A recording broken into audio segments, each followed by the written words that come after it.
I've never liked driving at night, but that Monday I didn't have a choice. It was a work trip. I left Los Angeles around 6 in the evening, heading to Las Vegas for a meeting the next day. I've always found that highway too deserted, but at least it's straight and doesn't have much traffic. I was driving a black 2020 Toyota Corolla that I had borrowed from a friend. The tank was full, and I had a few bottles of water and a pack of crackers for the road. I also had a playlist going on Spotify to help me stay awake. Everything seemed normal so far. After passing Barstow, the road became even emptier. There were barely any cars going the opposite direction, and I'd only see a car or two ahead of me from time to time. It made me feel a bit uneasy, but nothing too alarming. I turned up the music and focused on the drive. About 30 minutes from Primm, I saw a car stopped on the shoulder. It was a red sedan, and the hazard lights were flashing. As I got closer, I noticed a man standing there, leaning over the hood. It looked like he was checking the engine. I wasn't sure what to do. I'd heard stories about people getting into bad situations after stopping to help strangers, but he seemed like he genuinely needed assistance. The area was so isolated, and I thought, what if it were me in his position?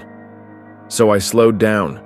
I rolled down the passenger side window and awkwardly asked if he needed a ride. He looked at me and said yes, that his car had broken down and his phone didn't have signal. He seemed calm and was dressed in clean clothes, a polo shirt and jeans. I hesitated for a second, but unlocked the door. That's when everything went wrong.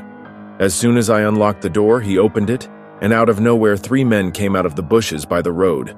I hadn't seen anything because I was only focused on him. It all happened so fast. They ran toward the car. The man who was getting into the passenger seat pulled out a gun and told me not to scream. I froze. I didn't know what to do. He told me to get out of the car and I obeyed. I couldn't even think straight. Meanwhile, one of the other men grabbed the keys and got into the driver's seat. Another opened the trunk and ordered me to get in.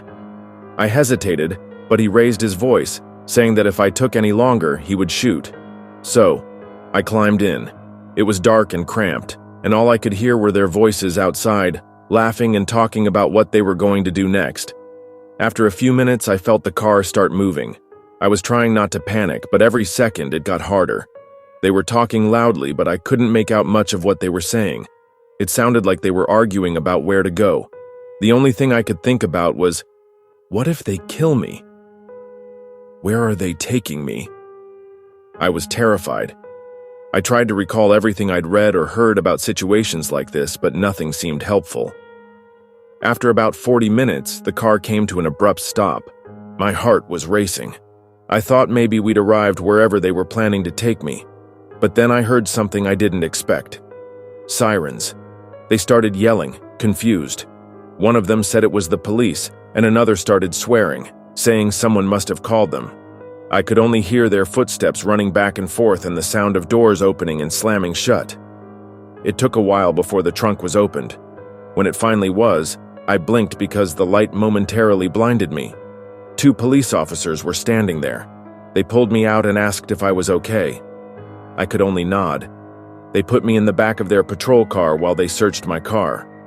From what I learned later, a truck driver saw the car stopped on the shoulder with the men going into the bushes and thought it looked suspicious.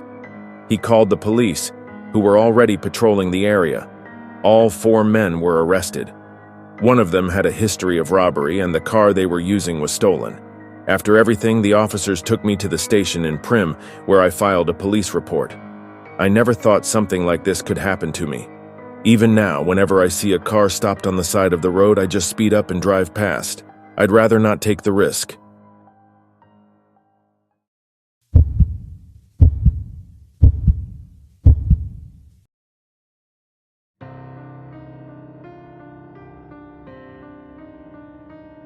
I've lived here in Portland for 15 years. Throughout all these years, nothing like what I'm about to share with you has ever happened to me. Well, I was heading out for my work shift. I worked the night shift as a stalker at a warehouse in the north of the city, near Lombard Street. It was already past 11 at night when I got into my car, an old sedan that had seen better days. The tank was half full and I knew it would be enough to get me there and back without any issues. I live in a quiet neighborhood on the outskirts of the city, on Southeast 82nd Avenue. At that hour, the streets were nearly empty. The dim streetlights gave everything an abandoned look. The temperature was mild, but the humidity was heavy, as it often is in Portland. I remember turning on the radio to listen to some music, but it wasn't tuning into anything properly, just static.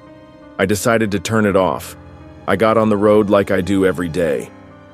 Highway 26 was calm with almost no traffic. The road is lined with trees on both sides, and at night it feels like they're closing in on you. After a few minutes of driving, I saw something that made my stomach drop. On the shoulder of the road, there was a completely wrecked car. It was a sedan like mine, but it was unrecognizable. The hood was crumpled and steaming, and there was blood splattered on the asphalt and the car's body. The scene looked fresh, as if the accident had just happened. I slowed down, looked around, and didn't see any other cars passing by. I pulled over a little further ahead. My first reaction was to get out of the car and check if anyone needed help. I took my phone out of my pocket, but realized the battery was nearly dead. I wouldn't be able to call emergency services, but at least I could see what was going on. As I approached the car, the smell of smoke and gasoline grew stronger. I looked through the driver's window, but the seat was empty. There was no one there. I walked around the car and saw that the ground was covered in blood. There were drag marks, as if something had been pulled into the woods beside the road. I shouted, calling out for someone. "Is anyone there? Do you need help?" My voice echoed in the silence. All I could hear was the sound of the trees swaying in the wind. I waited a few seconds, but no one answered. My heart began to race. I stood still for a moment, trying to figure out what to do. Maybe the person had already been helped, or worse, hadn't survived. I went back to my car with a strange feeling. Something about that scene didn't seem right, but there was nothing else I could do. I started the engine and kept driving. After a few minutes on the road, I noticed that something was changing around me. A fog began to appear out of nowhere. It wasn't common to see that much fog in that area, especially at that time of year. The visibility kept getting worse. I could barely see a few meters ahead. Then I started to hear something. At first, I thought it was the wind, but I soon realized they were voices. I couldn't make out what they were saying, but they sounded like cries. I turned off the radio to make sure, and the sound continued. It was as if they were all around me, but I couldn't pinpoint where they were coming from. I kept driving, trying to ignore what I was hearing. Maybe it was all in my head, I thought. I was tired, and my mind might have been playing tricks on me. But when I got to a sharper curve on the road, something made me slam on the brakes. It was the same car. The same wrecked sedan with the hood steaming and blood everywhere. It was impossible. I had passed it miles back. How could it be here, in front of me again? I stopped the car and sat there, unsure of what to do. The fog around me seemed denser now, almost as if it was trying to swallow me. The voices I had heard earlier grew louder. They sounded closer, clearer. They weren't just cries now, but also whispers. I looked at the wrecked car again and noticed something I hadn't before.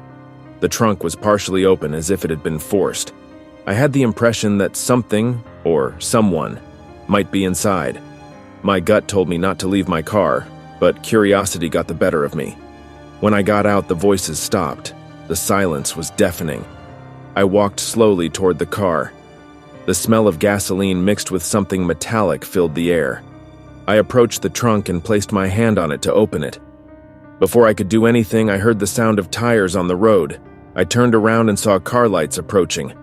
Within seconds, a vehicle stopped beside me. It was the police. 2 officers got out of the car and came toward me. They asked what I was doing there and if I had seen anything strange.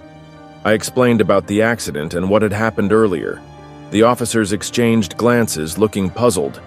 One of them grabbed the radio to report the situation, while the other went to check the wrecked car. I stood there, watching. After a few minutes, the officer who had been inspecting the car came back, shaking his head. He said there was nothing in the vehicle, no evidence of any occupants, just the blood and the damage. They told me to get back in my car and continue on my way. They said they would handle the rest.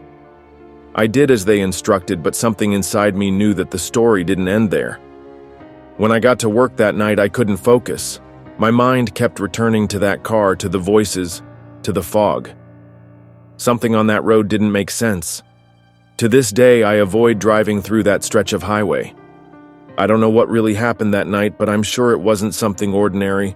Whatever it was, I hope I never encounter it again.